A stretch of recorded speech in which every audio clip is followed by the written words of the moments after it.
Salatullah, salamullah. Jadi saya ulangi, ketika Nabi SAW kemudian melihat bahwa Mughith sangat mencintai Barirah, sementara Barirah tidak suka dengan Mughith, akhirnya kemudian Rasul meminta untuk kembali, tetapi Barirah menolak. Kemudian Nabi SAW ngomong sama Abbas ibn Abdul Muttalib, ya Abbas, ala ta'jab min hubbi Mughithin Bariratan wa min bughdi Barirata Mughithan. Wahai Abbas, tidakkah kau lihat bagaimana cintanya Mughith kepada Barirah dan bagaimana bencinya Barirah kepada Mughith? Dari sini Nabi SAW tidak ikut campur soal cinta dan benci, ya kan? Karena Rasul, agama Islam yang dibawa Rasul tidak pernah masuk dalam persoalan itu. Itu persoalan hati. Islam tidak masuk dalam persoalan hati. Makanya Nabi sendiri soal kecintaan tidak adil. Nabi sendiri soal kecintaan ya, perasaan ya, itu tidak adil. Karena Nabi SAW lebih mencintai Aisyah Ummul Mukminin dibandingkan istri lainnya. Makanya ketika istri-istri yang lainnya kemudian cemburu, kenapa Nabi SAW sangat mencintai Aisyah? Tidak sebagaimana beratnya cinta Aisyah kepada mereka. Mereka mengutus Fatimah. Gara-garanya kalau Rasul digiliran Aisyah, banyak para sahabat yang ngasih hadiah. Tapi ketika kemudian digiliran istri-istri yang lain, tak ada pula hadiah masuk.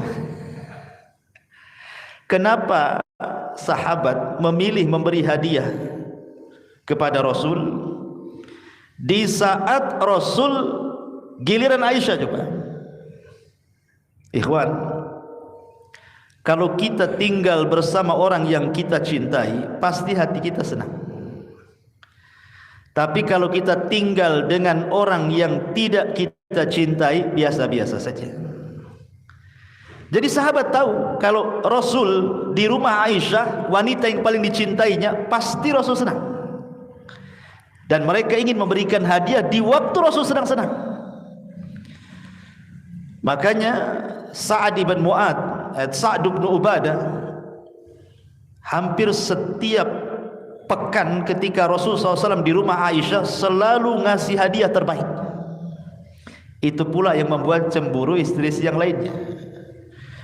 Makanya bergeraklah istri-istri yang lainnya, diutuslah siapa? Fatimah. Ngomonglah sama bapak, itu jangan gitu katanya. Bilanglah sama-sama sahabat-sahabat tuh, kalau ngirim hadiah janganlah di rumah Aisyah saja, di rumah kami pun kirim hadiah, gitu maksudnya. Kan itu. Akhirnya kemudian Fatimah ngomonglah sama Nabi. Kata Nabi SAW, ya Fatimah, apakah dirimu cinta bapakmu? Kata Fatimah, tentulah. Siapa yang tidak cinta seorang anak kepada ayahnya? Kata Nabi SAW, tapi ayahmu hanya cinta kepada Aisyah, maka cintai Aisyah sebagaimana aku cinta kepada dia. Kenapa Rasulullah SAW bicara seperti itu? Karena tidaklah ada satupun wahyu yang turun di rumah istri-istri Nabi kecuali di kamar Aisyah. Jadi wahyu itu turun kalau Rasul di rumah, itu biasanya ketika Rasul berada di giliran Aisyah. Makanya kamar Aisyah itu kamar wahyu, karena Jibril selalu turun di situ. Itu yang membuat Nabi SAW makin cinta dengan Aisyah sampai Amr ibn As radhiyallahu an bertanya kepada Rasul, siapa orang yang paling anda cintai wahai Rasul? Dengan tegas Rasul mengatakan Aisyah. Kata Amr bin As, setelah Aisyah siapa? Rasul itu kan perempuan, kalau laki-laki siapa? Maksud hatinya Amr ngomong begitu itu mungkin Rasul menunjuk dirinya, karena dia yang bertanya. Rupanya Rasul mengatakan abuha, bapaknya. Kata Amr bin As, setelah Abu Bakar siapa lagi? Umar. Setelah Umar siapa lagi? Utsman. Lah aku giliran keberapa Rasul? Ma'asyiral muslimin yang dimuliakan Allah Azza wa Jalla. Saya ulangi dari awal bahwa perasaan hati Islam tidak pernah menyentuh. Islam itu hanya menyentuh persoalan amal saja. Baik, kita akan masuk pada kisah-kisah cinta yang terlarang. Ma'asyiral muslimin yang dimuliakan Allah Azza wa Jalla, kata cinta ini adalah kata yang menyibukkan semua orang, mau mukminnya, mau kafirnya, mau tuanya, mau mudanya, mau laki-lakinya, mau perempuannya, semua disibukkan dengan kata cinta. Sebab tanpa cinta hidup tak berguna katanya. Tanpa cinta juga dunia tidak akan seimbang. Tapi cinta yang seperti apa kan begitu?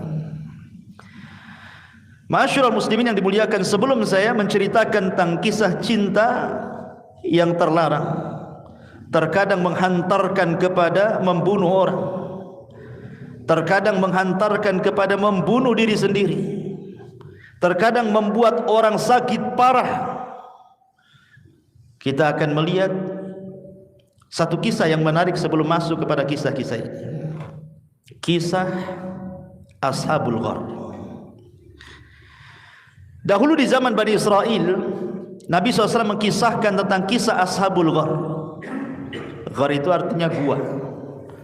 Jadi ada 3 orang yang masuk gua karena safar, kemudian istirahat di gua. Rupanya pula dinding gua roboh batunya sehingga mereka tidak bisa keluar. Salah satu di antara 3 orang ini bertawasul.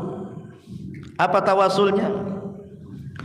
Dia mengatakan, Allahumma innaha kanat li bintu ammin ahbabtuha ka ashaddi ma yuhibbur rijal an-nisa fatalabtu minha fa'abat alayya hatta ataituha bi mi'ati dinarin. Kata dia, ya Allah, dulu ada seorang wanita, dia anak dari paman, sangat cantik, aku pun mencintainya. Sebagaimana laki-laki mencintai perempuan, seperti itulah sukanya aku dengan dia. Aku memintanya, meminangnya, dia tolak. Dia tidak suka dengan aku. Kemudian satu ketika dia dan keluarganya sedang kesulitan. Datang mereka kepadaku meminjam uang, dan aku pun pinjamkan uang sebanyak 100 dinar. 100 dinar, banyak 100 dinar. Tetapi dengan syarat dia harus berzinah dengan diriku. Falamma waqa'tu baina rijlaiha, dia menceritakan, akhirnya setelah dikasih uang 100 dinar itu, terpaksalah wanita ini melayani laki-laki ini sampai ketika sudah membuka aurat semuanya, tinggal berzina saja. Tiba-tiba perempuan ini mengatakan kepadaku, ya Abdullah, ittaqillah, bertakwa kau kepada Allah. Wala taftah al-khatim illa bihaqqihi, janganlah kau membuka cincin kecuali dengan cara yang benar. Akhirnya dia pun gemetar ketakutan. Kemudian dia pun tidak jadi berzina. Dia berikan uang 100 dinar itu, kemudian dia pergi. Kemudian dia mengatakan, ya Allah, kalau ini sebuah pahala, iffah diriku, penjagaan diriku, maka tolong bukakan pintu gua itu. Akhirnya tergeser pintu gua itu. Ya, ma'asyiral muslimin yang dimuliakan Allah Azza wa Jalla. Contoh yang kedua, ini contoh ini di zaman Nabi. Ada seorang sahabat namanya Marthad ibn Abi Marthad. Sahabat namanya Marthad ibn Abi Marthad. Di zaman jahiliyah, Marthad ini punya pacar namanya Anak. Dan di zaman jahiliyah itu biasalah kan, mereka memang berzina, minum khamr. Itu sudah biasa orang-orang jahiliyah itu. Jadi Marsad ini sangat cinta sekali dengan anak ini, dan biasa bersenang-senang di zaman jahiliyah. Tiba-tiba hidayah Islam masuk, Marsad pula masuk Islam, anak pula tak mau masuk Islam. Ketika hijrah, Marsad hijrah, anak pula tak mau hijrah karena juga tidak mau masuk Islam. Akhirnya bertahun-tahun, entah berapa tahun tak ketemu, Marsad pun sudah melupakan si anak ini, karena dia sudah dapat Islam kan gitu. Tak mungkinlah berhubungan lagi, karena dia seorang musyrikah dan belum menikah. Lah Marsad ini dikenal dalam sejarah orangnya pemberani, dan dia tahu jalan yang baik antara Mekah dan Madinah. Dia tahu tuh jalan-jalan tikus, sudah tahu dia. Pokoknya kalau dia melarikan diri dari Mekah ke Madinah itu nggak mungkin tahu orang-orang Quraisy itu. Dia ahli jalan.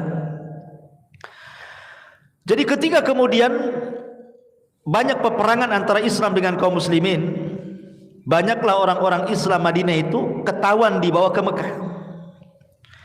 Dan Marsad pun meminta kepada Rasul agar dia membebaskan tawanan itu, katanya. Jadi sendirian dibebaskan tuh. Satu nanti dilepas, bawa, sembunyikan, bawa ke Madinah. Itu. Jadi memang dia pintar itu, si Marsad, sampai dipuji oleh Nabi SAW. Satu malam, entah kenapa Allah takdirkan, saat dia membebaskan satu tawanan itu, di tengah jalan pula jumpa dengan anak yang sudah lama enggak ketemu tuh, ya, pacarnya dia di zaman jahiliyah itu. Tiba-tiba kata anak, "Anta Marsad?" Engkau Marsad dia, katanya. Udah lama tuh gak ketemu kan, tapi masih kenal namanya pacarnya. Kata Marsad, "Apakah engkau anak?" "Iya, saya anak," katanya. Udah kayak reuni saja tuh. Akhirnya kemudian kata anak, "Ya Marsad, aku sungguh merindukan kamu. Kemana saja dirimu? Bagaimana kalau satu malam ini mampirlah di rumahku, bersenang-senang seperti dulu." Diingatkan masa jahiliyah tuh.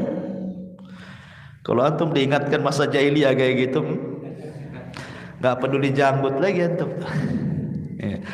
Akhirnya kemudian kata Marsad, "Haram, tidak boleh. Aku ini agama Islam, kamu musyrik. Dalam Islam agamaku mengharamkan zina. Aku tidak mau." Kata anak, "Ya Marsad, lailah faqat, satu malam saja, kan dah lama kita tak ketemu." "A'udzubillah," dia mengatakan, "aku berlindung kepada Allah, satu malam pun aku tak mau." Padahal dalam hati Marsad ini masih suka dengan anak, tapi terhalang dengan agama. Itulah perlunya iman, ikhwan, ya. Karena syahwat ini menggoyang apa saja. Akhirnya kemudian si anak ini ngancam, "Kalau kau tak mau malam ini bersamaku, aku akan kasih tahu orang-orang Quraisy bahwa selama ini yang menculik tawanan-tawanan itu kamu, biar ditangkap dan dibunuh kamu." Diancam. Lihat, gara-gara cinta ditolak, ngancam dia. Akhirnya kemudian kata Marsad, "Silahkan, karena saya tidak mau berzina." Kemudian Marsad langsung lari membawa tawanannya. Kemudian si anak ini berteriak-teriak tuh dan mengatakan, para pembesar Quraisy, tahukah kamu siapa yang suka menculik-culik tawanan itu? Dia Marsad, orang yang ada di sini," katanya. Oh, datang pasukan Quraisy itu sama panahnya, sama tombaknya, dikejar. Tapi Marsad, saya katakan dari awal, orang yang cerdas, dia tahu jalan. Ya, jadi orang kafir Quraisy itu ngejar ke sana, dia ke sini pula kan itu. Akhirnya selamatlah dia sampai kota Madinah, melarikan tawanan. Akhirnya kemudian dia berjumpa dengan Nabi SAW, berceritalah dengan Nabi SAW tentang pertemuan dia dengan anak, karena dia bagaimanapun masih suka dengan si anak, apalagi si anak gitu ya, cinta dengan Marsad luar biasa. Dia cerita, "Ya Rasulullah, ketika aku membebaskan tawanan itu, aku berjumpa dengan pacarku lama di zaman jahiliyah, dan aku masih suka dengan dia. Bolehkah aku datang kepada pacarku dulu dan aku menikah dengan dia?" Nabi tidak menjawab malam itu. Kemudian malam berikutnya Marsad datang lagi, bertanya dengan hal yang sama. Baru Nabi menjawab dan mengatakan, maaf kemarin saya tidak jawab karena Jibril belum turun memberikan jawabannya. Malam ini Jibril turun memberikan jawabannya. Apa kata Nabi SAW? Ya Marthad, qala Allah azza wa jal, az-zaniyatu az-zaniyatu la yankihu illa zaniyan. Afan, az-zani la yankihu illa zaniyatan aw musyrikatan, waz-zaniyatu la yankihuha illa zanin aw musyrikin wa harrama dzalika 'alal mu'minin. Turun ayat ini. Az-zani, laki-laki pezina, la yankihu illa zaniyatan, tidak boleh menikah kecuali dengan wanita pezina atau wanita musyrik. Dan wanita pezinah tidak boleh menikah kecuali dengan laki-laki pezinah atau musyrik, dan yang demikian itu diharamkan bagi orang-orang yang beriman. Gimana lagi? Ayat sudah turun. Mau cinta segede gajah pun ayat sudah turun, tak bisa kecuali anaknya masuk Islam, kan itu ya. Apalagi wanita pezinah ya. Dari sini Marthad berusaha untuk melupakan si anak itu. Nah ini kan mantap nih cinta yang seperti ini ya. Ada lagi satu kisah di zaman dulu, dikisahkan oleh Al-Imam Ibnul Qayyim rahimahullahu ta'ala. Jadi anna fatan minal ubad, jadi dahulu di zaman dulu itu ada seorang anak muda rajin ibadah. Masya Allah, ibadahnya luar biasa. Karena Bani Israel terkenal kalau cerita-cerita ahli ibadah itu luar biasa mereka itu. Entah kenapa ahli ibadah ini, dia melihat ada seorang wanita, suka pula dengan wanita itu. Tapi dia mencoba ingin menghalalkan wanita itu. Dia datang kepada ayahnya dan meminangnya. Tapi ayahnya menolaknya. Dipinang lagi, ditolak lagi. Dipinang lagi, ditolak lagi. Berkali-kali meminang, berkali-kali pula ditolak. Ya, mau apa kan? Walaupun dia sudah cinta dengan laki-laki itu, wanita dengan perempuan itu juga cinta dengan dia, tapi terhalang dengan orang tuanya, tak bisa juga. Dari sini risalah kepada siapa? Kepada orang tua. Kalau kita punya anak gadis, nampaklah ada bujang, dia soleh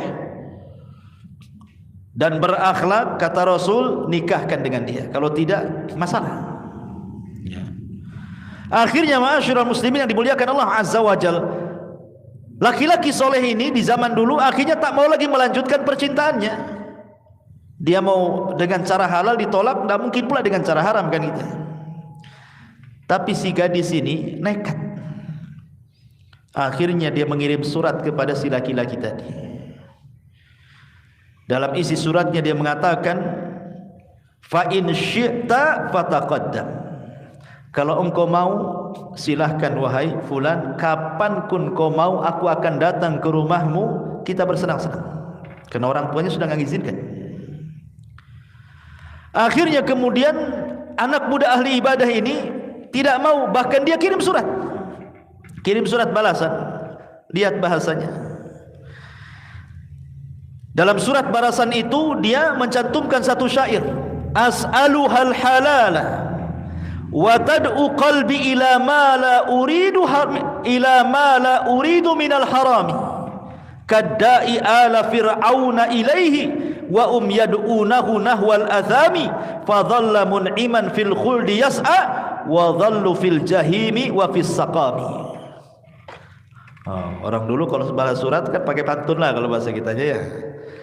Kalau anak muda zaman dulu kalau balas surat itu kan pantun-pantun tuh. Bacanya saya sampai pingsan tuh. Yang pantunnya kan. Jadi dia mengatakan as'aluhal halal, aku sudah meminta dengan cara halal, sementara dirimu memanggil untuk yang haram, katanya. Seperti seorang dai, maksudnya Nabi Musa di zaman Fir'aun. Dia mengajak kepada Allah, tapi mereka orang-orang Fir'aun itu mengajak kepada perbuatan dosa. maka orang-orang yang beriman akan tetap kekal di surga yang diusahakannya, dan mereka Fir'aun dan keluarga yang kufur akan masuk ke dalam neraka jahanam. Artinya apa? Aku lo ngajak baik-baik, kok pula tak ngajak baik-baik, malah ngajak haram-haram, gitu maksudnya. Ya. Ma'asyiral muslimin, harusnya gitu gentle seorang anak muda kan. Kalau suka dengan orang, jangan ditemui gadisnya, temui orang tuanya. Pak, saya suka dengan anak bapak, cemana? Gini tuh ya. Ya tak cemana-cemana sih. Nampaknya kau tak layak dengan anakku, itu masalahnya. Ma'asyiral muslimin yang dimuliakan Allah Azza wa Jalla, lihat.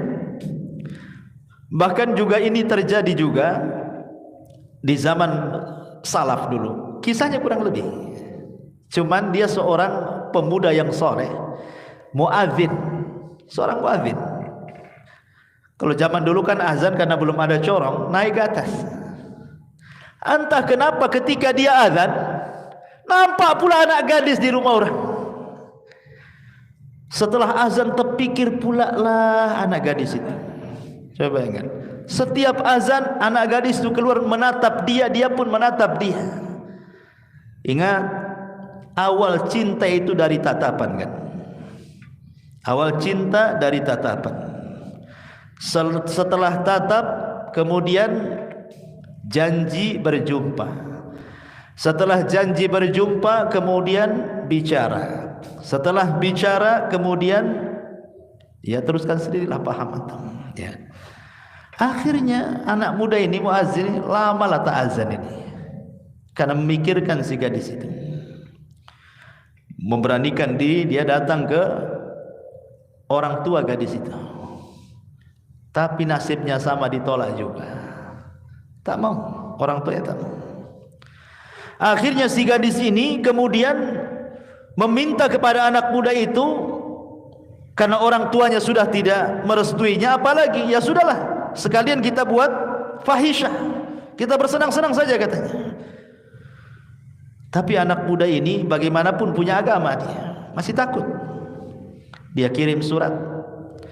Dalam suratnya dia cantumkan satu ayat, innama inni akhafu in asaitu rabbi adzaba yaumin azim. Itu isi suratnya. Allah berfirman, sesungguhnya aku takut, in asaitu rabbi, kalau aku bermaksiat kepada Rabbku, datang kepadaku satu hari azab yang pedih. Itu mantap anak muda gitu ya. Ini enggak dia pula yang mau mengajak-ngajak gitu. Harusnya seperti ini. Makanya kenapa Rasul menghadiahi anak-anak muda seperti ini apa? Sab'atun yudhilluhumullahu fi dhillihi yauma la dhilla illa dhilluh. 7 kelompok yang akan mendapatkan naungan di atas naungan arsy Allah pada hari kiamat. Rajulun dha'athu imra'atun dhata mansabin wa jamalin faqala inni akhafullah. Seorang laki-laki yang dipanggil oleh seorang wanita cantik, punya kedudukan, ngajak zina, tapi dia mengatakan aku takut kepada Allah Subhanahu wa taala. Persis seperti Yusuf ketika digoda oleh Julaiha, wanita cantik, tapi Yusuf mengatakan ma'adallah, aku berlindung kepada Allah. Sampai diancam, kalau kau tak mau kupenjarakan.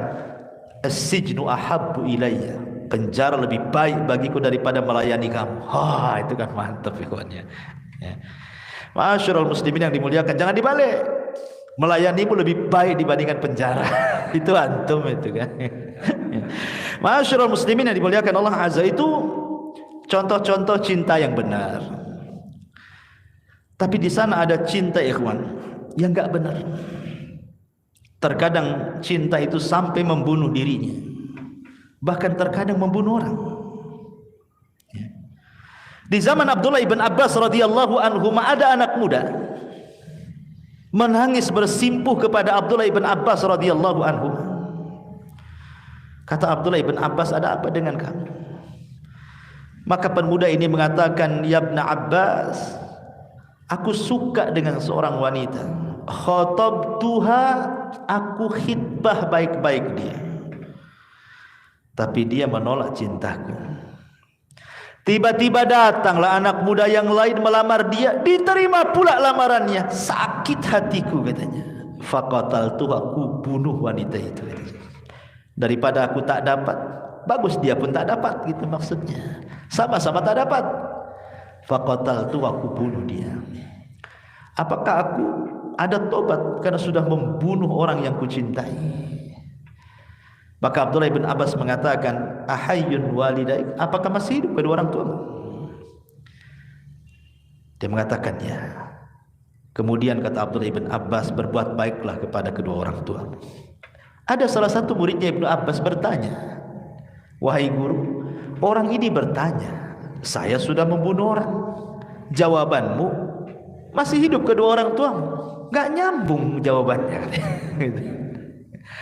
Kata Abdullah bin Abbas, saya jelaskan maksud saya. Allah Subhanahu wa taala berfirman, innal hasanat yudhhibnas sayyi'at.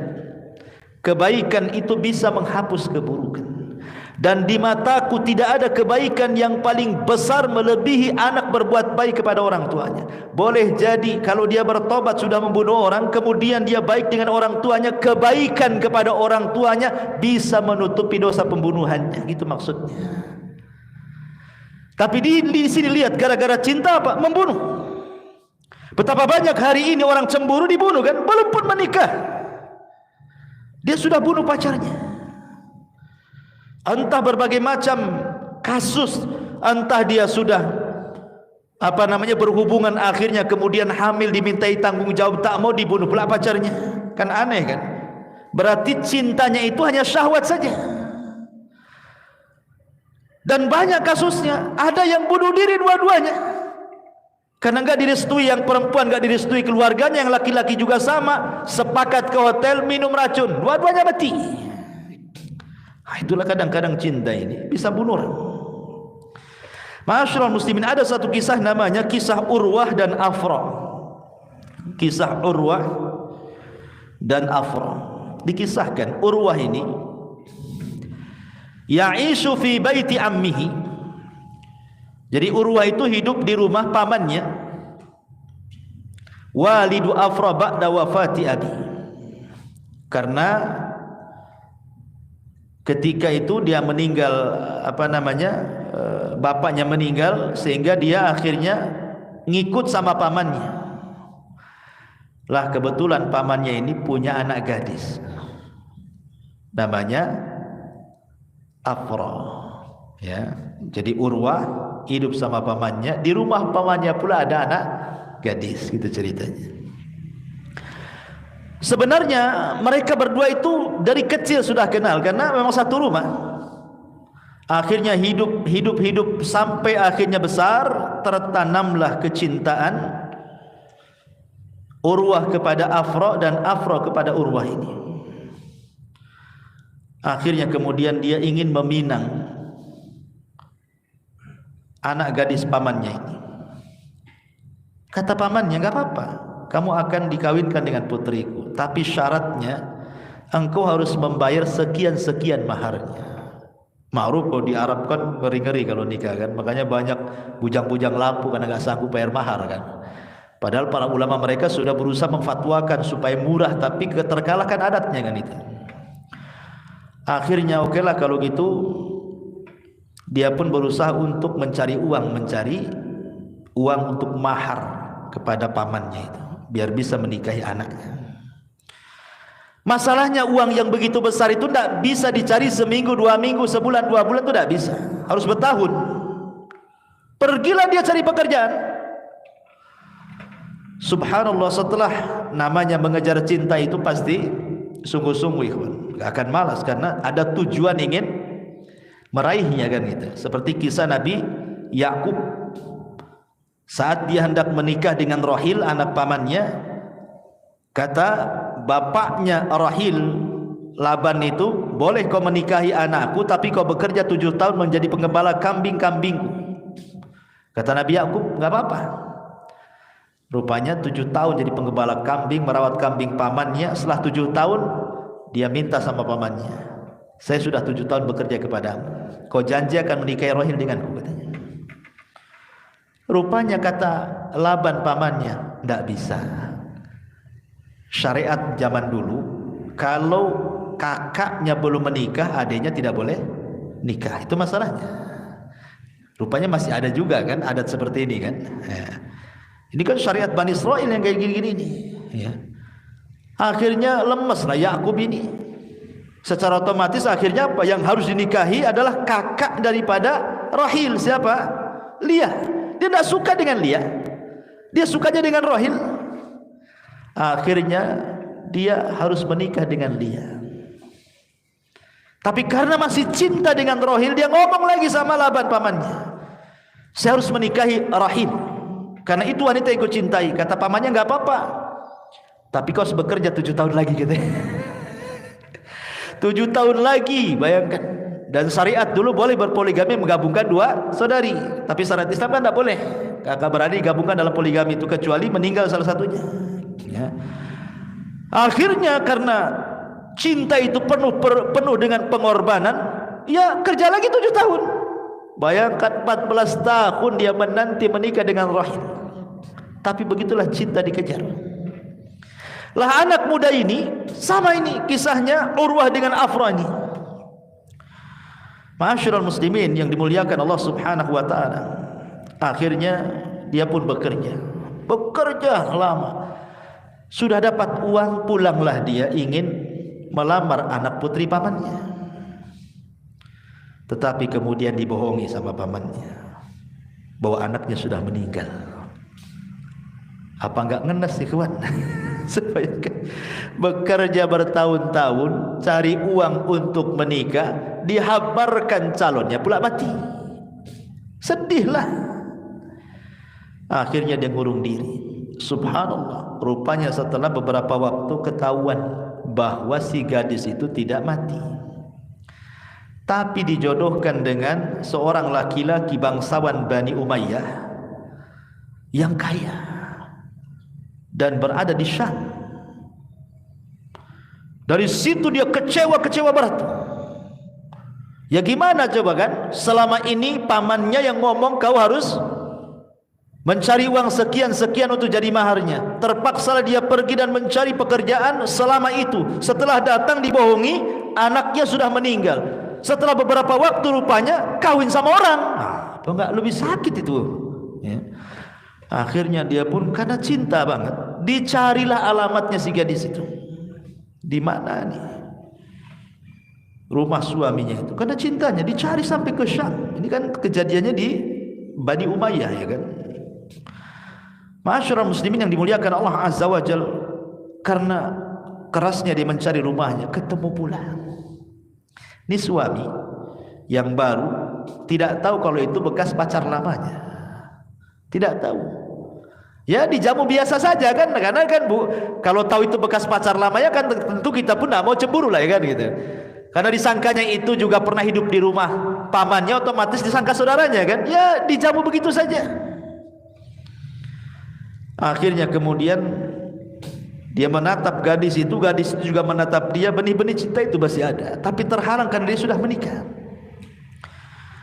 Akhirnya ma'asyiral muslimin yang dimuliakan Allah Azza wa Jalla, dia pun karena melihat nampak bahagia dengan suaminya yang baru, maka pulanglah dia. Setelah pulang dia tidak pernah keluar dari rumahnya. Akhirnya sakit murung kurus, berakhir dengan kematiannya. Mati karena cinta. Lah ketika dia mati, ini yang perempuannya kedengaran, bagaimanapun masih ada cinta juga dia. Akhirnya dia lempar cincin si laki-laki suaminya ini, karena dia tertambat hatinya, dia merasa salah gitu kan. Kenapa dia meninggalkan orang yang mencintainya, kemudian dia mau dengan orang yang tidak dicintainya. Entah kenapa dia pun sakit, suaminya pun bingung kenapa dia sakit. Setelah ajal, dekat-dekat ajalnya, dia baru bercerita. Kemudian dia pun mati, kemudian dikuburkan di sampingnya. Lihat, gara-gara cinta orang bisa mati, kawan. Ya. Ma'asyiral muslimin yang dimuliakan Allah Azza wa Jalla. Kemudian juga ada kisah namanya Abdullah dengan Hindun. Abdullah dengan Hindun. Ini pun kisah-kisah yang dicantumkan dalam kisah-kisah Arab. Kisah-kisah ini diambil dari zaman-zaman Bani Umayyah, Bani Abbasiyah gitu kan. Ma'asyiral muslimin yang dimuliakan Allah Azza wa Jalla. Jadi kisahnya seperti ini. Suatu ketika Abdullah ini dia punya kambing banyak, pengembala. Zaman dulu kan kekayaan dilihat dari banyaknya ternak gitu ya.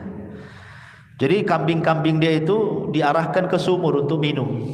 Jadi ada semacam penangkaran air, tempat air di mana kambing-kambing minum di situ.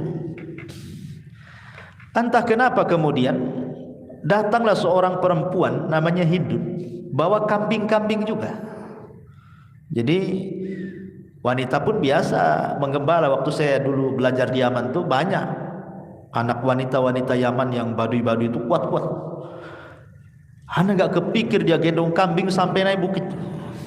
Wanita-wanita Yaman tuh, dia kambing dipikul gini sampai naik tuh. Kadang dari atas ke bawah, dari bawah ke atas. Anda bisa bayangkan mikul kambing, perempuan. Antum aja nggak yakin dari sini ke pasar Jodoh situ. Oh, udah pinggang rontok semua kan ya. Pulang asam urat kumat kan ya. Jadi rupanya ketika kambing-kambingnya si Hindun ini datang, kambing-kambingnya pula Abdullah lari ketakutan. Jadi kambingnya si Hindun yang minum di situ, kambing dia yang ketakutan. Marahlah si Abdullah sama si Hindun ini gara-gara kambingnya terusir. Si Hindun pula dimarahi, malah ketawa, malah menggoda. Karena hari-hari ketemu jatuh cinta pula akhirnya. Subhanallah, gara-gara kambing tuh jatuh cinta. Jadi penyebab jatuh cintanya gara-gara kambing. Ma'asyiral muslimin yang dimuliakan Allah Azza wa Jalla, akhirnya Abdul ini ingin menghalalkan si Hindun ini. Dia ingin menghalalkan. Dia datang ke kabilahnya, melamar baik-baik gitu kan. Tetapi ditolak juga sama keluarganya. Tidak menerima. Ya. Entah kenapa pokoknya enggak menerima. Tiba-tiba kemudian ma'asyiral muslimin yang dimuliakan Allah Subhanahu wa taala, tapi dengan upaya kerasnya Abdullah ini, lama-lama akhirnya orang tuanya menerima juga. Menikahlah Abdullah dengan Hindun ini. Subhanallah, kehidupannya luar biasa. Namanya menikah dengan yang dicintainya beda dengan menikah orang yang tidak dicintainya. Walaupun dalam Islam, antum harus saya luruskan pemahaman. Al-Quran tidak mensyaratkan menikah itu harus cinta. Karena cinta itu adalah hibah dari Allah, bukan kita yang merangkainya. Lain dengan kasih sayang. Kalau kasih sayang, kita yang merangkainya. Boleh jadi cinta sudah hilang, tapi ada kasih sayang. Cinta sudah tidak ada, tapi karena sama-sama sudah tua suami istri, nanti kalau saya cerai macam mana anak-anaknya, masih sayang lihat anak-anaknya kan, terpaksa dipertahankan walaupun rumah tangganya kayak perang dunia ketiga, hari-hari bertengkar ya. Tapi kalau cinta tidak. Cinta itu yang merangkai Allah. Makanya apa kata Al-Quran? Wa min ayatihi an khalaqalakum min anfusikum azwaja litaskunu ilaiha wa ja'ala bainakum mawaddata wa rahmah. Dan Allah jadikan kalian mawaddah, perasaan cinta. Jadi cinta dalam Islam itu terbentuk setelah menikah, bukan sebelum menikah. Karena terkadang kita dijodohkan, oh ada akhwat bagus di sana, kemudian kita ta'aruf, ya kan? Ta'aruf begitu saja, mandang satu kali saja. Habis itu besoknya dibilang cocok nggak? Ah cocoklah katanya. Padahal belum ada cinta kan, hanya mungkin lihat parasnya cantik gitu saja, belum ada perasaan apa-apa. Karena ngebet ingin kawin aja sebenarnya kan. Tetapi lihat, setelah kemudian betul-betul ta'aruf sampai kemudian khitbah sampai menikah, Allah jadikan perasaan cinta di antara keduanya kan. Karena cinta itu bukan buatan kita, cinta itu buatan Allah. Makanya kenapa di permulaan ayat Allah mengatakan wa min ayatihi, dan dari tanda-tanda kuasa Allah. Jadi cinta itu kuasa Allah. Tidak mesti kemudian orang menikah itu didahului cinta gitu ya. Karena ada satu kisah seorang syekh bercerita. Kisah ini terjadi di Riyadh. Jadi ada anak muda ini, ya layaknya anak muda, masih jahat lah, masih suka mabuk gitu ya, pokoknya kehidupan malam biasa. Cinta pula dengan seorang wanita. Wanita ini kurang lebih saja akhlaknya. Akhirnya si pemuda ini ngomong sama orang tuanya. Dia ngomong, saya ingin menikahi wanita itu. Kata orang itu, nggak bisa, aku nggak reda katanya. Akhirnya laki-laki ini karena orang tuanya melarang, dia nurut sama orang tuanya, akhirnya nggak menikah. Sampai Allah takdirkan dia bertobat. Dia bertobat. Setelah dia bertobat, dia lupakanlah pacar dulunya. Akhirnya kemudian dia terpikir ingin menikahi wanita baik-baik. Dapat informasi dari kawannya, oh di sana ada wanita multazimah, wanita yang baik, wanita yang dididik di atas agama. Akhirnya dia memberanikan datang untuk ta'aruf dengan wanita itu. Ketika sudah nazar pertama, tidak ada perasaan apapun. Jadi melihat calonnya ini kan nggak pernah ketemu, hanya nazar satu kali, seperti dia melihat saudarinya saja, nggak ada syahwat, nggak ada apa-apa. Tapi setelah melihat itu malamnya dia berdoa kepada Allah dan mengatakan, ya Rabb,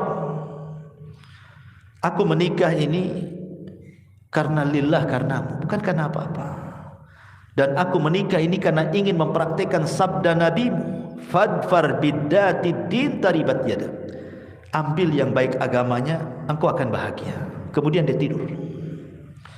Paginya dia bangun, entah kenapa hatinya tiba-tiba penuh dengan cinta, pengen menikah dengan wanita itu. Padahal kemarin waktu melihat tidak ada perasaan cinta, sama sekali nggak ada. Jadi dia melihat, dia kayak melihat saudarinya, nggak ada perasaan apa-apa. Tapi malamnya dia berdoa, ya Allah, aku menikah itu betul-betul karena mengharap redamu, karena mempraktikkan sunnah Nabimu, fadfar bidati din taribat yadak. Tidur. Tiba-tiba paginya kepengen kalau pagi itu dia menikah juga. Entah kenapa cinta itu tiba-tiba Allah kasih. Dia langsung ngomong sama orang tuanya, mah ayo lamar, sekarang juga nikah katanya. Takut kena dosa lama-lama. Betapa banyak orang-orang yang tidak ada cinta di awal, tapi setelah menikah timbul pula cinta, kan? Karena cinta itu adalah hibah dari Allah. Jadi bukan syarat orang menikah itu harus cinta dulu, kan? Karena Al-Quran terbalik setelah 100%. Justru terkadang tidak ada cinta sebelumnya, setelah nikah kemudian cinta, karena cinta itu terbangun dari pernikahan. Maksudnya cinta yang benar, bukan cinta kaleng-kongguan, bukan cinta kaleng-kaleng, tidak ya. Ma'asyiral muslimin yang dimuliakan, kembali kepada kisah ini. Akhirnya subhanallah, Abdullah dengan Hindun ini hidup lamalah suami istri. Allah tidak kasih keturunan. Ya biasalah kan, namanya orang nikah itu kan kadang dikasih keturunan, kadang tidak, kan begitu. Lama tak kasih keturunan. Sementara orang tua Abdullah ini kepengen kalau seandainya punya cucu, kan gitu ya, untuk meneruskan kabilahnya. Karena ini kan anak pembesar, sana pun anak pembesar masalahnya. Akhirnya disuruh menikah dengan wanita lain dan menceraikan Hindu, supaya punya keturunan maksudnya. Karena dipaksa sama keluarganya, sama kabilahnya Abdullah ini. Padahal dia nggak mau pisah dengan Hindu. Terpaksalah akhirnya dia pun menuruti apa? Kata-kata orang tua dan kabilahnya. Diceraikannya pula si Hindun ini. Padahal lagi cinta-cintanya, lagi senang-senangnya dengan istrinya. Akhirnya dia pun menikah dengan wanita lain. Ma'asyiral muslimin yang dimuliakan Allah Azza wa Jalla. Tapi masalahnya setelah wanita lain, karena juga menikah dengan wanita yang tidak dicintainya, kan enggak bagaimana gitu ya kan. Antum cinta dengan istri dipaksa untuk pisah, tiba-tiba dijodohkan dengan orang lain yang antum tidak suka, kan beda rasanya. Gimana perasaannya, kan beda gitu ya. Akhirnya Allah takdirkan dia pun tidak lama menikah, bercerai juga dengan yang barunya. karena dia terpikir dengan istri yang lama gitu kan, dan dia pengen kembali. Tapi Allah takdirkan istrinya pula sudah nikah dengan orang. Karena melihat suaminya menceraikan dan nikah lagi, otomatis kan dia tidak bisa lagi ngambil suaminya. Dia harus menikah lagi, menikah. Ketika dia dengar menikah lagi, setelah dia sakit, tidak mau makan, tidak mau minum. Akhirnya Allah takdirkan mati juga dia. Mati karena cintanya. Cinta ini bisa membunuh, ikhwan. Ya. Tapi yang lebih parah lagi, cinta ini bisa membuat orang murtad. Sebagaimana pernah saya ceritakan kisah seorang anak muda yang mengkisahkan ini, seorang ulama namanya Abu Abdillah Al-Laghawi. Jadi Abu Abdillah Al-Laghawi ini menceritakan tentang kisah anak muda. Anak muda ini orang soleh. Tiba-tiba kemudian anak muda soleh ini berjalan di sebuah jalan melewati sebuah gereja. Rupanya di gereja itu ada seorang wanita biarawati, cantik parasnya. Karena hari-hari lewat depan gereja, akhirnya pandang-pandangan, tertanam kesukaan, mulai mendekat, terjadilah pembicaraan, kemudian jadilah cinta terlarang. Bagaimanapun dia muslim, satunya Nasrani, ya kan? Ma'asyiral muslimin yang dimuliakan Allah Azza wa Jalla. Karena masalahnya bukan tidak boleh laki-laki muslim menikahi wanita Nasrani, tidak bisa. Tapi masalahnya ini wanita ini kan biarawati, kan enggak nikah. Kecuali dia keluar dari petugas gereja dulu, baru nikah kan itu. Dia masih biarawati di situ. Akhirnya karena terhalang dengan perkara-perkara sehingga dia tidak bisa menikah. Lama-lama kemudian dia sakit, tak mau makan, tak mau minum, akhirnya kurus. Abu Abdillah Al-Laghawi yang menceritakan ini, datanglah kepada anak muda itu, maksudnya dikasih semangat. Ya, tidak usahlah mikirin dia, wanita muslimah masih banyak, ngapain pula mikir dia gitu, maksudnya kan Nasrani gitu kan. Tapi subhanallah, memang cinta membutakan orang, ikhwan. Apa kata laki-laki anak muda ini? Ya imam, karena dia gurunya, kalau Allah subhanahu wa ta'ala misahkan aku dengan dia di dunia, katanya, janganlah Allah pisahkan aku dengan dia di akhirat, katanya. Itu bahasanya. Kalau Allah sudah pisahkan aku dengan dia di dunia, tak bisa berjumpa, tak bisa menikah, jangan pula Allah pisahkan aku dengan dia di akhirat. Ini Abu Abdillah Al-Laghawi enggak paham bahasa seperti itu, dalam kali itu bahasanya. Kata Abu Abdillah ini, maksudmu apa? Ya. Maka anak muda ini mengatakan, ushiduka anni kafartu bid-dini wa amantu bidiniha. Saksikan wahai imam, aku kufur dengan agamaku, aku keluar dari Islam, dan aku beriman dengan agama wanita itu, aku masuk Nasrani, katanya. Dia pikir kalau sama-sama Nasrani di akhirat ketemu gitu, maksudnya kan, entah di neraka atau apa kan bertemunya kan. Dia pikir begitu. Marah Abu Abdillah ini, wahai hak celaka engkau, katanya. Tetapi Allah takdirkan usianya tak lama, laki-laki ini mati su'ul khotimah. Tapi Abu Abdillah ini berusaha menutupi kasusnya nih. Diceritakan sama orang. Setelah 1 tahun berlalu nih, rupanya si biarawati itu nasibnya sama. Ketika dia mendengar pacarnya meninggal, akhirnya dia pun sakit kurus, tak mau makan, tak mau minum. Akhirnya sakaratul maut juga. Abu Abdillah Al-Laghawi ini datang pula ke wanita itu, menziarahi, mau ngasih semangat hidup maksudnya. Rupanya kata wanita itu sama pula ngomong kayak anak muda tadi. Ya imam, kau sudah tahu masalahku dengan laki-laki itu, dan aku tidak mau berpisah dengan dia, katanya. Kalau Allah pisahkan aku di dunia, jangan Allah pisahkan aku di akhirat dengan dia. Kata imam, maksudmu apa? Amantu bidinihi wa kafartu bidini, katanya. Aku beriman dengan agama dia dan aku keluar dari Nasrani, katanya. Coba kan, terbalik-balik kan. Yang satu masuk Nasrani, yang satu pula masuk Islam. Apa enggak silang begini, ikhwan? Ya kan? Lihat bagaimana Allah pisahkan kedua-duanya di dunia sudah tak ketemu, di akhirat pula tak ketemu. Macam mana di akhirat akan ketemu? Satu masuk Nasrani, satu masuk Islam. Ya tak ketemu. Ya. Ma'asyiral muslimin yang dimuliakan, inilah kadang-kadang cinta ini bisa membuat orang murtad. Karena cinta ini melemahkan badan. Kadang-kadang gara-gara cinta itu sholat pun jadi lemas kan gitu. Pikir dia saja. Orang cinta, kalau cinta buta itu yang dipandang itu hanya si dia. Lihat tiang listrik nampak dia, kan itu ya. Pohon pisang nampak dia. Perempuan lewat tingginya sama, kok dia, padahal bukan. Dari belakang nampak dia rupanya nenek-nenek. Biasa lah orang cinta. Seperti kisahnya siapa? Laila Majnun. Ya, Laila Majnun. Si Majnun ini kenapa disebut Majnun? Namanya bukan Majnun. Ada yang mengatakan namanya asyik. Ya. Jadi dia karena ditolak cintanya oleh keluarga, kurang lebih gara-gara ditolak cintain. Makanya inilah bahayanya orang tua kalau tak paham perasaan anaknya. Banyak orang tua itu maksud dia mencarikan yang terbaik untuk dia kan. Seperti di zaman para sahabat yang diceritakan Abdullah bin Abbas radhiyallahu anhuma. Jadi ada seorang sahabat punya anak gadis.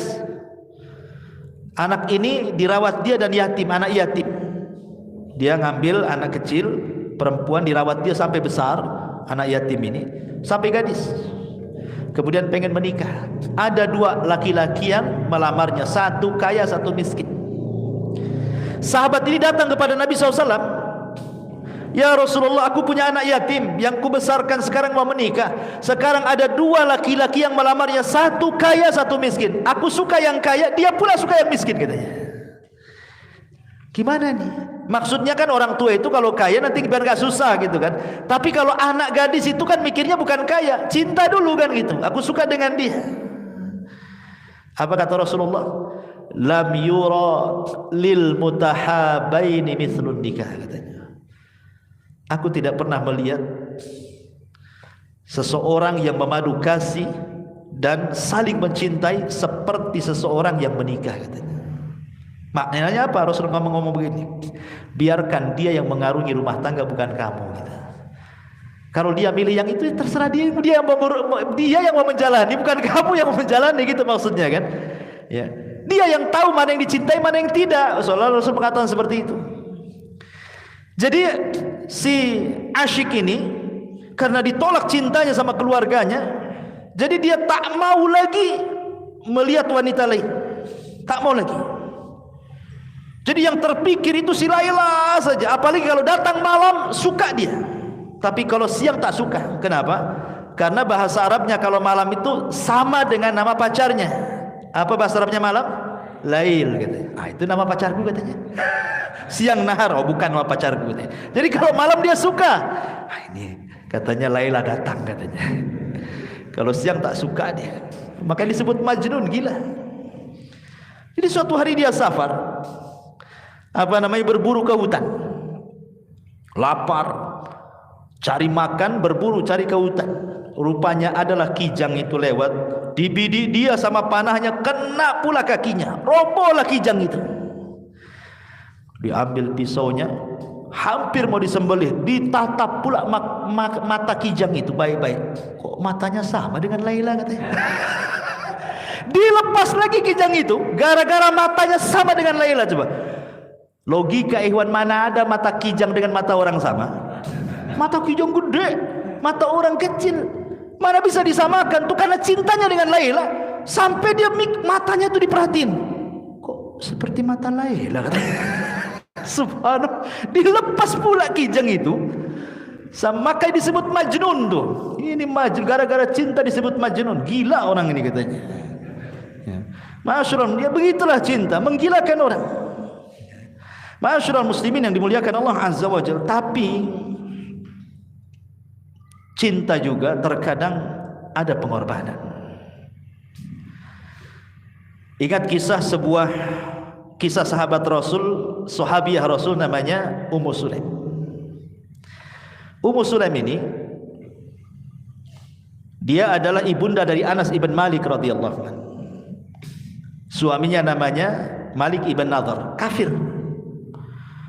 Dia tidak suka dengan istri masuk Islam. Ketika punya anak, Anas masih bayi, suka ditalkin sama Ummu Sulaim, manas-manasi suaminya. Nah, asyhadu an la ilaha illallah wa asyhadu anna Muhammadar Rasulullah. Apa enggak bising tuh suaminya masih kafir? Ditalkin-talkin syahadat sama Ummu Sulaim tuh anaknya itu di depan suaminya. Makin bencilah suaminya karena masih musyrik dia. Tidak suka dengan lafaz itu. Akhirnya dia pergi berdagang ke Syam. Allah takdirkan matilah di jalan suaminya Anas bin Nadhr itu. Malik ibn Nadhr itu.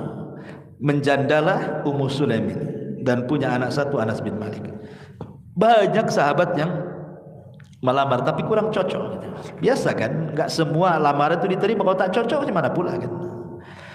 Rupanya datang seorang laki-laki sudah ganteng, kaya, dihormati, ada nasab, ada dunia, Masya Allah sahabat ini. Tapi masih kafir dulunya, namanya Abu Talha radhiyallahu. Ini masih kafir ceritanya. Datang ke Ummu Sulaim karena sudah cintanya dengan Ummu Sulaim itu.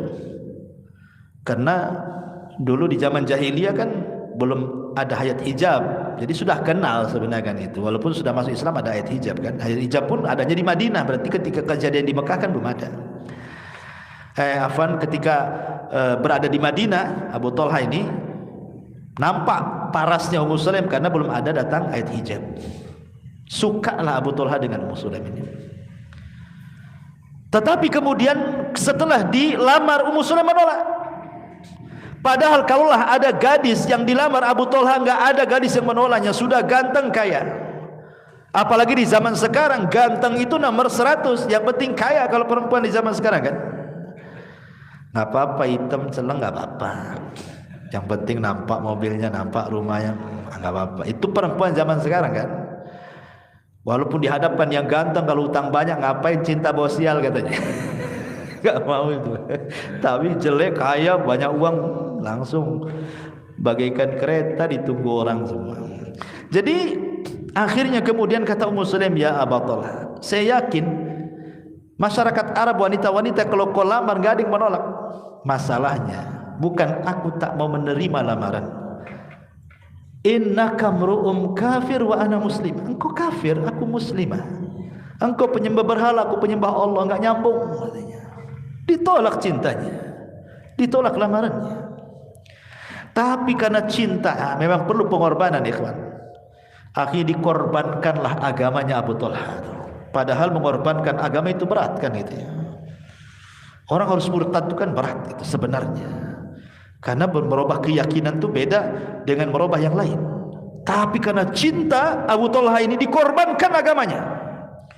Dia datang kepada Ummu Sulaim, asyhadu an la ilaha illallah wa asyhadu anna Muhammadar Rasulullah, jadikan syahadatku sebagai maharmu katanya.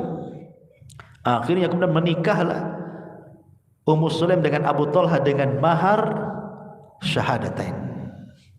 Dari situ Anas bin Malik mengatakan, demi Allah tidak ada mahar semulia ibuku, bangga dia. Yang lain maharnya seperangkat alat sholat, ya kan? Kadang-kadang sajadahnya aja, gak lengkap kan itu ya.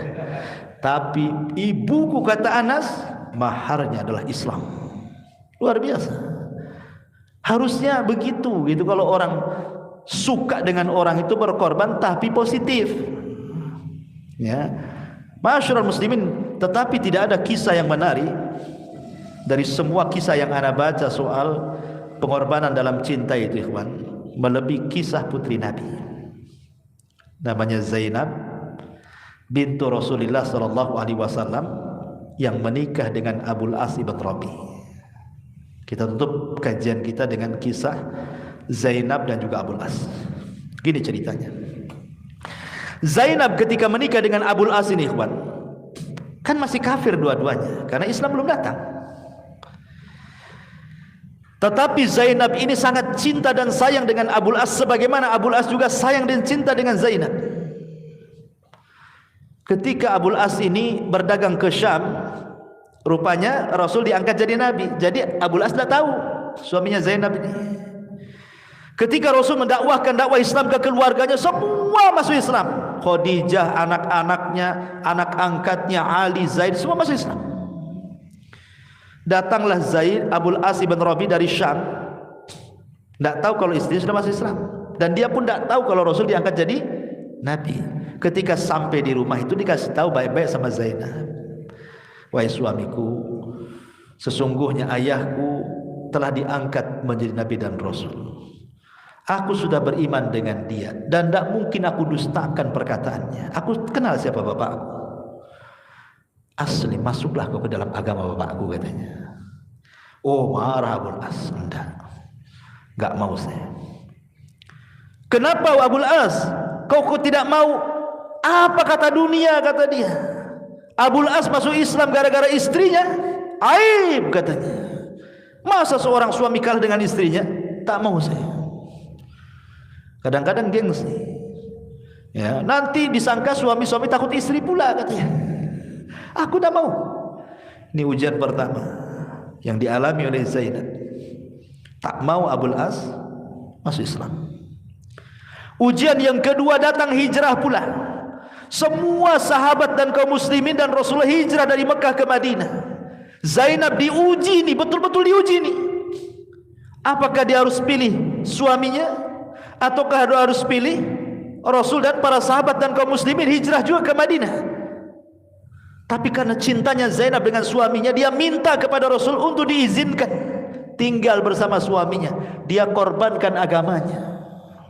Tak apa-apalah aku tinggal di sini. Yang penting aku bersama suamiku dan anakku. Rasul mengizinkan.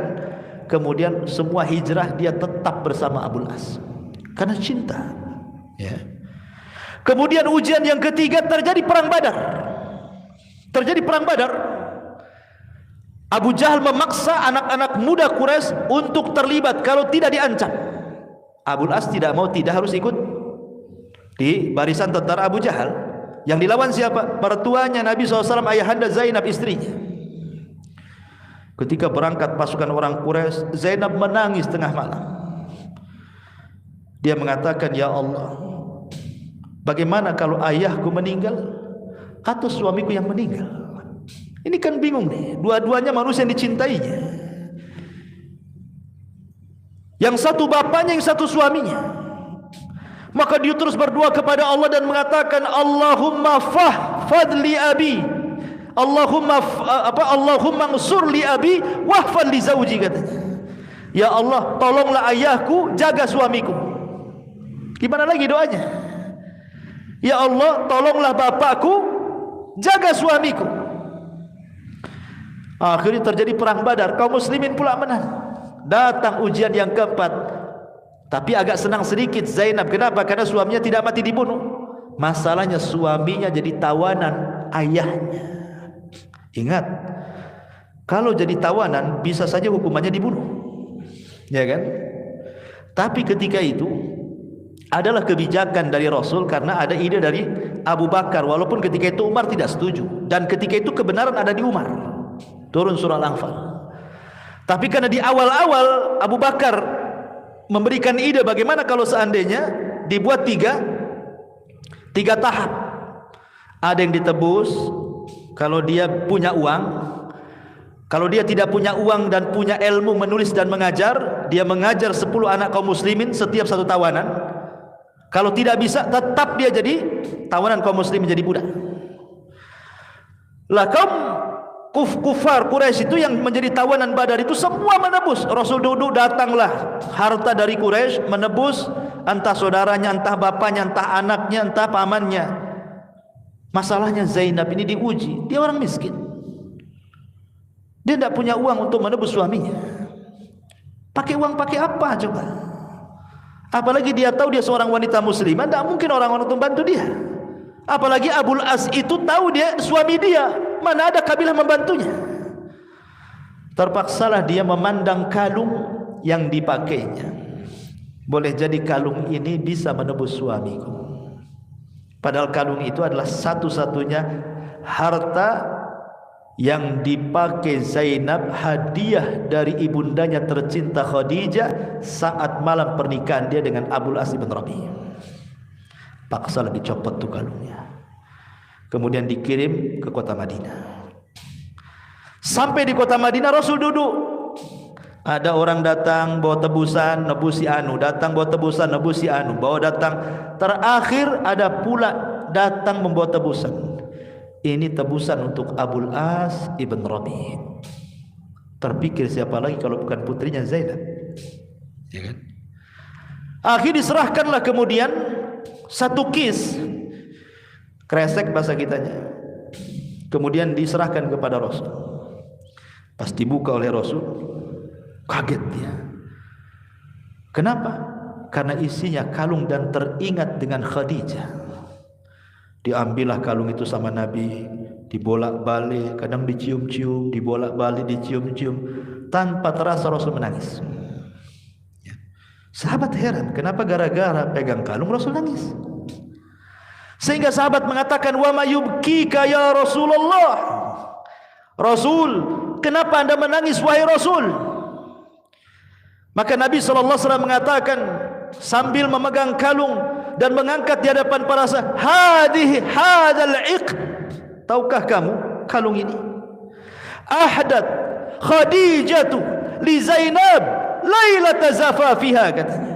Ini kalung, kata Rasul, adalah kalung yang dihadiahkan Zainab, yang dihadiahkan Khadijah, istri yang tercinta, untuk putrinya Zainab di malam hari menikahnya dia dengan Zaid, dengan Abul As bin Rabi', katanya.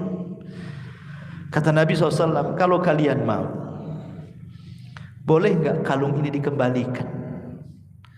Tetap Rasul walaupun pemimpin, bukan serta-merta asal mengambil tebusan, kan gitu. Tetap minta kepada para sahabat, bagaimana ide mereka? Kata Rasul, kalau kalian mau, bisa enggak kalung ini dikembalikan kepada pemiliknya? Lepaskan suaminya. Kemudian para sahabat mengatakan, terserah Anda wahai Rasul. Maka Rasul mengatakan kepada utusan dia, kembalikan kalung ini kepada Zainab. Qullah, katakan kepadanya, inna abaki yaqulu laki la tusarrifil aqd li Abil As ibn Rabi'. Rasul ngomong sama utusan itu, nanti kalau sampainya kau di Mekah, bilang sama putriku Zainab, bapakmu ngomong, jangan menebus suamimu dengan kalung itu, karena itu kalung adalah peninggalan ibundanya. Sebab kalau jadi barang tebusan bisa saja beralih ke tangan sahabat, kan? Ya, karena namanya dibagi-bagi, nggak tahu kalung ini milik siapa nantinya, kan?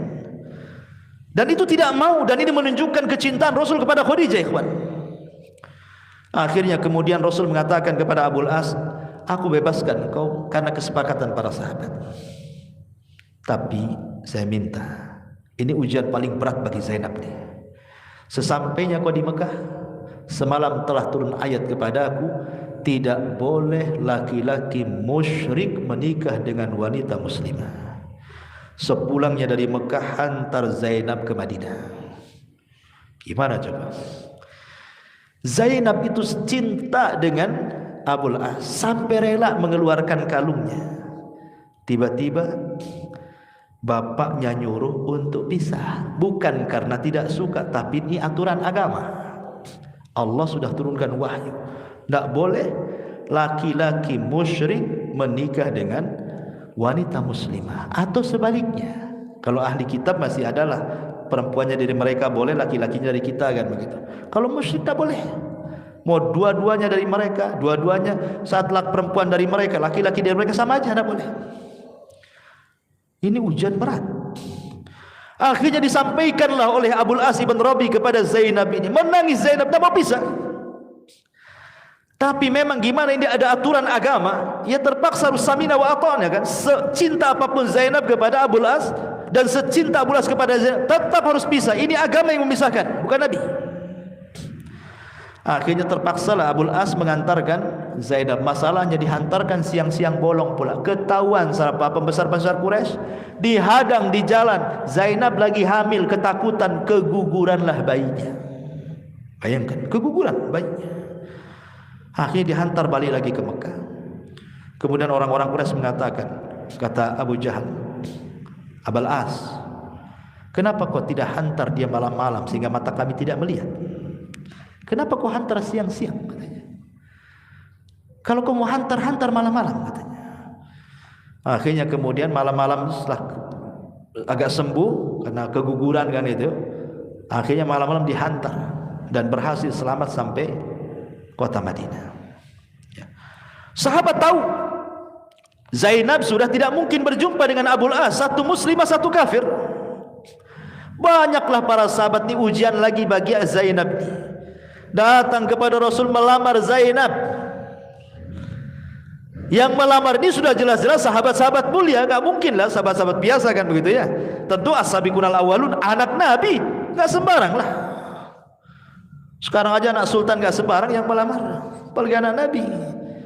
Sebanyak sahabat ingin jadi besan Nabi, karena kalau sudah berkerabat dengan Nabi tidak akan terputus sampai kiamat. Ini ujian Zainab, tapi semua ditolak dia. Kenapa? 20 tahun dia menunggu suaminya, menunggu hidayah menyapa suaminya, menunggu hidayah suaminya muslim, ditunggunya terus. Mudah-mudahan suami saya masuk Islam, mudah-mudahan suami saya masuk Islam. Terus bituk Zainab. Akhirnya Allah takdirkan keinginan terpenuhi ketika Abul As membawa dagangan orang-orang Mekah ke Syam. Kita tahu bahwa perjalanan Mekah ke Syam itu mau tidak mau harus rute Madinah, karena cuma satu rutenya. Kepulangan dia dari Syam ketangkap pula oleh para sahabat, menjadi tawanan kedua kalinya. Hartanya dirampas lagi. Ini harta orang masalahnya. Maka Abul As malam-malam dia kabur.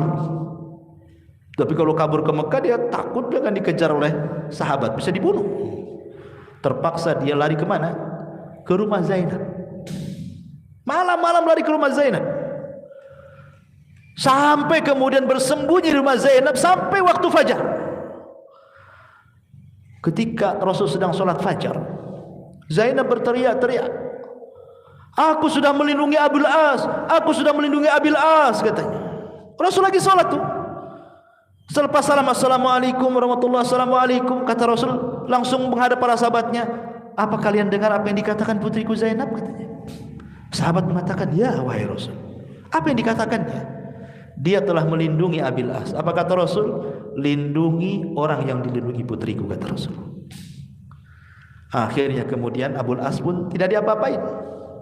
Kemudian Rasul datang kepada Abul As dan mengatakan, "Kau boleh pulang, bawa barang-barang, jangan pernah ketangkap lagi," katanya. Tapi Zainab ngomong lain pula, "Wahai Abul As, suamiku, masuklah kau ke Islam." Jadi Zainab masih terus ngajak dia masuk Islam kan? "Masuklah kau ke Islam." Kata Abul As, "Tidak, aku tidak mau." Akhirnya pulang dia. Setelah kemudian melihat akhlak Rasul, akhlak para sahabat, terpikirlah apalagi barang-barang orang sudah dikembalikan, dia pun pulang ke Mekah bawa barangnya lagi. Sampai di Mekah dia kembalikan barang-barang itu kepada orang-orang yang punya. Kemudian dia mengatakan, "Adakah harta kalian yang kurang dari tanganku?" Mereka mengatakan, "Tidak, semuanya bahkan bertambah." Kata Abul As, "Asyhadu an la ilaha illallah wa asyhadu anna Muhammadar Rasulullah." Aku masuk agama Muhammad. Habis itu dia pergi dari Mekah ke Madinah. Ngomong baik-baik sama Rasul-Rasul. "Aku bersaksi kepadamu, asyhadu an la ilaha illallah wa asyhadu anna Muhammadar Rasulullah." Kata Abul As, "Rasul, masih bisa aku bersama Zainab," katanya. Saking cintanya, masih bisa aku bersama Zainab, katanya. Maka Rasul mengambil tangannya, "Ayo kita pergi." Sampai kepada Zainab, "Zainab, ini suamimu, terima." Dari sini menunjukkan kalau dulunya orang kafir menikah masuk Islam tak usah lagi harus membuat akad baru gitu maksudnya. Sudah dijadikan suami istri. Umpamanya orang Hindu, orang Buddha masuk Islam, dua-duanya tidak ada nikah lagi, sudah sah gitu maksudnya. Pernikahan dia di zaman dulu, apabila masuk Islam tidak ada pernikahan baru. Karena Abul As dengan Zainab itu dulu musyrik, ya kan? Setelah Islam datang, kemudian dua-duanya masuk Islam, oleh Rasul dikembalikan lagi kan, tanpa pernikahan baru. Ini faedah fikihnya di sini. Tapi subhanallah, karena Zainab pernah keguguran, akhirnya sering sakit-sakit. Tidak lama dia hidup bersama Abul As, padahal sudah bahagia suaminya masuk Islam. Berakhir dengan kematiannya. Rasul pun sedih. Kemudian Abul As pun sama. Orang yang dicintainya meninggal dunia, macam mana cara memikirkannya? Akhir terpikir sakit, ujung-ujungnya meninggal dunia juga. Allah pisahkan karena Zainab dengan Abul As, Allah pisahkan karena Allah. dan Allah pertemukan keduanya juga karena Allah Subhanahu wa taala di surga. Jadi di sini menunjukkan bagaimana Zainab memberikan contoh pengorbanan cinta, gitu maksudnya. Cinta dalam rumah tangga, cinta yang benar. Masih mengharapkan baiknya. Di zaman sekarang kan, sampai waktu beberapa minggu yang lalu saya dapat WA pertanyaan itu. Ada 3 ummahat itu nanya saya, bukan orang Batam, orang luar. Cuman karena WA ini agak malas pula jawabnya ini. Kadang-kadang ya dia tanyanya beberapa kalimat, saya harus menjawab berlembar-lembar pula. Kecuali jawabannya iya atau tidak kan enak gitu. Ini minta dalil, minta pendapat, minta ini, kadang-kadang repot pula kan. Makanya kadang-kadang saya nggak jawab pakai tulisan, saya pakai noise aja ngomong. Kan itu kadang-kadang malas pakai tulisan gitu. Kadang-kadang nggak dijawab sama sekali karena juga lupa banyaknya soalan gitu kan. Atau kalau pas ingat kita kumpulkan, kita jawab di ATKJ kadang-kadang. Intinya bahwa rata-rata kasusnya suaminya jahat, suaminya peminum, suaminya masih suka begadang malam-malam, apa yang dilakukan, kadang selingkuh, macam-macam lah kasusnya itu. Ya. Maka kalau Allah uji seperti itu, lihatlah kondisi Zainab. Lebih parah mana pemabuk dengan kafir? Zainab ini kafir suaminya. Belum tentu orang mabuk kafir kecuali menghalalkan khamr. Seperti mengatakan, mau minum antum? Kata antum, dah, anda nggak minum khamr. Tapi kalau antum mau minum silahkan saja, boleh-boleh saja. Kafir itu, walaupun dia nggak minum. Kenapa? Karena membolehkan. Nggak boleh membolehkan yang diharamkan. Bahasanya jangan begitu. Maaf saya tak minum dan khamr itu diharamkan. Harusnya kau jangan minum. Itu bahasa yang benar. Ini enggak. Saya sih nggak minum, tapi kalau kau minum nggak apa-apa katanya. Itu sama menghalalkan yang haram kan, itu ya nggak boleh tuh. Ya, walaupun kita tidak minum, kalau menghalalkan yang diharamkan atau mengharamkan yang halalkan, bisa kufur Anda. Masih mendingan minum tapi tahu dia haram, itu nggak haram, nggak keluar dari Islam. Dia masih mukmin, tapi naqisul iman, kurang imannya karena terkalahkan dengan hawa nafsunya kan. Daripada tak minum tapi membolehkan, itu bahaya tuh. Jadi terkadang ada seorang wanita-wanita tidak sabar mendoakan suaminya ataupun menasihati suaminya, padahal sudah anak-anaknya banyak. Nanti belum tentu kalau cerai seandainya pun dapat suami, belum tentu lebih baik daripada suami yang pertama kan. Walaupun sebenarnya dibolehkan bercerai kan, tapi kalau sudah ada anak-anak, ya, apalagi anak-anaknya banyak kan, harusnya kan berpikir gitu ya. Nah, terkadang ada wanita-wanita yang kurang akal, terburu-buru. Apalagi kalau hanya kasusnya mungkin sepele saja. Ya banyak gara-gara sepele tengkar minta cerai. Wah ini otaknya didengkul ini. Jadi di sini ma'asyiral muslimin yang dimuliakan Allah Azza wa Jalla, ini pentingnya kita memahami kata cinta, meletakkan cinta pada sesuatu yang sudah difitrahkan oleh Allah Azza wa Jalla kepada manusia. Wallahu a'lam. Sampai di sini, mudah-mudahan ada manfaatnya. Subhanakallah bihamdika, asyhadu an la ilaha illa anta, astaghfiruka wa atubu ilaik. Allah ta'ala alam. Assalamualaikum warahmatullahi wabarakatuh.